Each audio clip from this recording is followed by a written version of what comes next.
97% of movie fans have seen The Godfather, but only a handful know that Marlon Brando almost lost $11 million because he was too impatient to wait for his paycheck, or that the most iconic moment in the opening scene happened completely by accident, or that the real Mafia actually helped get this movie made.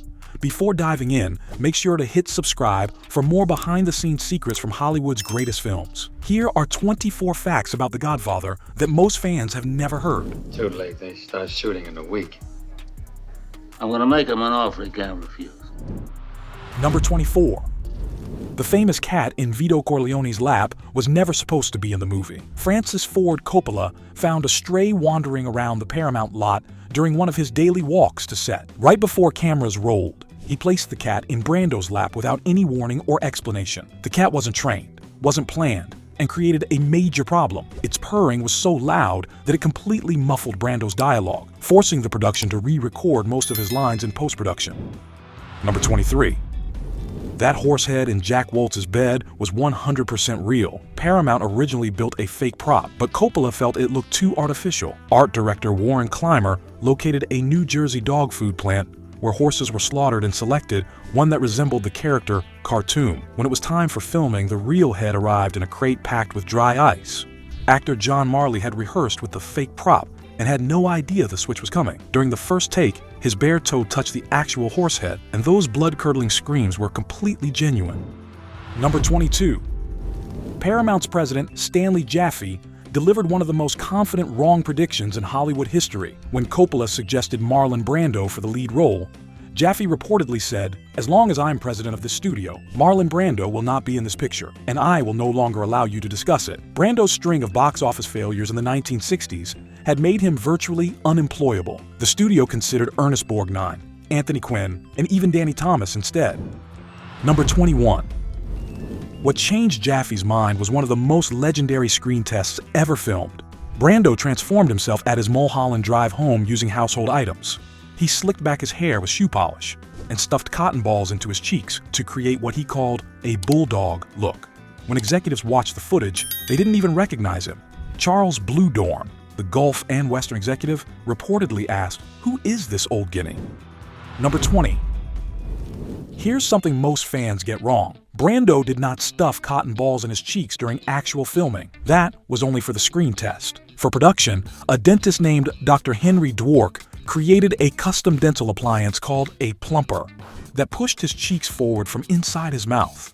That original appliance is now on display at the American Museum of the Moving Image in Queens, New York.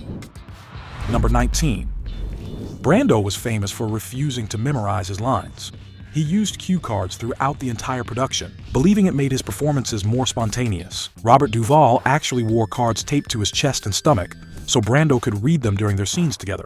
In the garden scene with Al Pacino, there was reportedly a giant sign with all of Brando's lines hanging way up in the air, just out of camera range. Number 18. Al Pacino was nearly fired after just a week and a half of shooting. The studio wanted Jack Nicholson, Robert Redford, or Warren Beatty for Michael Corleone. Producer Robert Evans famously objected to Pacino by saying, "A runt will not play Michael." What saved Pacino's career was Coppola moving up the restaurant scene where Michael kills Sollozzo and McCluskey. That single scene convinced the studio they had the right actor. Number 17. For his star-making role, Pacino earned just $35,000. James Caan received the same amount for playing Sonny. Meanwhile, Brando negotiated a deal that included a percentage of the gross profits. But here's where it gets painful. Brando later sold those back-end points for just $100,000 because he needed cash quickly. Industry analysts estimate he gave up approximately $11 million. Number 16. James Caan invented one of the most famous phrases in American slang. During filming, he ad-libbed the word bada-bing after hearing it from real mobster Carmine Persico, whose court hearings Caan attended to study mobster behavior. The phrase became so popular that the Oxford English Dictionary officially added it in 2003.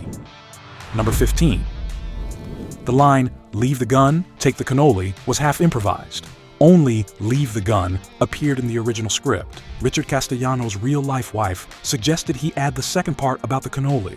That improvisation landed at number 31 on the American Film Institute's list of greatest movie quotes. Number 14. Coppola came dangerously close to being fired multiple times during production. Paramount was so unhappy with his work that Robert Evans asked legendary director Elia Kazan to take over. The studio even hired another director to follow Coppola around on set as a warning. What ultimately saved him was Marlon Brando threatening to quit if Coppola was replaced. Number 13. The production actually had real Mafia involvement. Joe Colombo, head of one of New York's 5 families, created the Italian-American Civil Rights League to protest the film. Producer Al Ruddy met with 1,500 League delegates and eventually agreed to remove every reference to Mafia and Cosa Nostra from the dialogue. Those terms appeared throughout Puzo's novel, but never once in the finished film. Number 12. On June 28, 1971, while The Godfather was filming just 4 blocks away, Joe Colombo was shot 3 times at an Italian Unity Day rally at Columbus Circle. At that exact moment, Coppola's crew was shooting the scene where Michael orders hits on the heads of the 5 families. Colombo survived, but remained completely paralyzed until his death in 1978. Number 11. Lenny Montana, who played the intimidating Luca Brasi, was genuinely terrified of Marlon Brando. During rehearsals, Montana kept flubbing his lines because he was so nervous around the legendary actor. Instead of reshooting, Coppola wrote an entirely new scene showing Luca Brasi practicing his speech before meeting with Don Corleone. That authentic nervousness made it into the final cut. Number 10. Cinematographer Gordon Willis earned the nickname Prince of Darkness from fellow cinematographers for his revolutionary approach to lighting. He deliberately placed overhead lights that cast shadows over Brando's eyes and refused to use standard fill lighting. Paramount executives complained they couldn't see Brando's face. Willis reportedly responded, "I know, that was the idea." Despite his groundbreaking work, Willis received 0 Oscar nominations for the Godfather films. He finally received an honorary Academy Award in 2009. Number 9. The slap that Don Corleone gives Johnny Fontane was completely improvised. Al Martino, who played Fontane, was a singer with no formal acting training. Brando grew frustrated during rehearsals and slapped him for real during the take. That look of genuine confusion on Martino's face is his authentic reaction to being struck. Number 8. Before casting Al Martino, the production originally gave the Johnny Fontane role to Vic Damone. But Damone dropped out, reportedly because the low salary wasn't worth the risk of provoking actual mobsters who might not appreciate the Sinatra-like character. Martino got the role back with help from his godfather, Russell Bufalino, who happened to be a Pennsylvania crime boss. Number 7. The original score by Nino Rota was nominated for Best Original Score at the 1973 Academy Awards, then suddenly disqualified. The Academy discovered that Rota's famous love theme was actually a rewritten version of music he had composed for a 1958 Italian comedy called Fortunella. In an ironic twist, Rota won the Oscar the following year for The Godfather Part 2, even though that score contained themes from the disqualified first film. Number 6. The wedding scene at the Corleone compound used roughly 750 local extras. The house at 110 Longfellow Road on Staten Island was a real residence, and the production built that famous wall out of styrofoam. The location is now a popular tourist destination, though the current owners have asked visitors to respect their privacy. Number 5. Sonny's death at the toll booth cost $100,000 and took 3 days to film. The production built 3 separate toll booths on the old Mitchell Field in Garden City, Long Island. Squibs, which are small explosive charges used to simulate bullet hits, were placed all over James Caan's body and detonated in sequence to create the brutal assassination. Number 4. Director Sergio Leone was Paramount's first choice to helm the picture. He turned it down. So did Peter Bogdanovich, Arthur Penn, Costa Gavras, and Otto Preminger. Coppola himself initially rejected the project, calling it pretty cheap stuff. He only accepted after his protege, George Lucas, convinced him by saying, "You have to accept this job. We have no money, and the sheriff is coming to chain up the front door." Number 3. At the 45th Academy Awards on March 27, 1973, Marlon Brando became only the second actor in history to refuse an Oscar. Instead of attending, he sent Sacheen Littlefeather, an Apache actress, to decline the award and read a statement protesting Hollywood's treatment of Native Americans. The audience responded with a mix of applause and boos.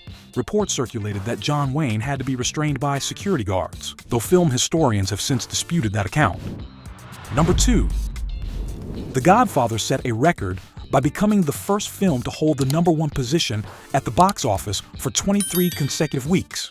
It reached $101 million faster than any film in history at that time, and briefly became the highest-grossing movie ever made, a record it held until Jaws came along in 1975. Adjusted for inflation, the film's worldwide gross would equal over $1.2 billion today. Number 1. The most remarkable fact about The Godfather might be what happened with the acting nominations. The 1973 Academy Awards saw 3 actors from the same film nominated in the same category for Best Supporting Actor: Al Pacino, James Caan, and Robert Duvall. This effectively split the vote 3 ways, and all 3 lost to Joel Grey for Cabaret. Many historians believe that, without this split, at least one of them would have taken home the statue. If you like this video, make sure to click here and watch more crazy facts on your most beloved classic movies. From a stray cat that accidentally became cinema history, to a real horsehead that traumatized an actor, from a star who gave up $11 million, to 3 performers who canceled out each other's Oscar chances, The Godfather remains one of the most fascinating productions Hollywood has ever seen. Which of these facts surprised you the most? Drop a comment below with your answer. And if you want more deep dives into the secrets behind Hollywood's greatest films, hit subscribe and turn on notifications. See you in the next video.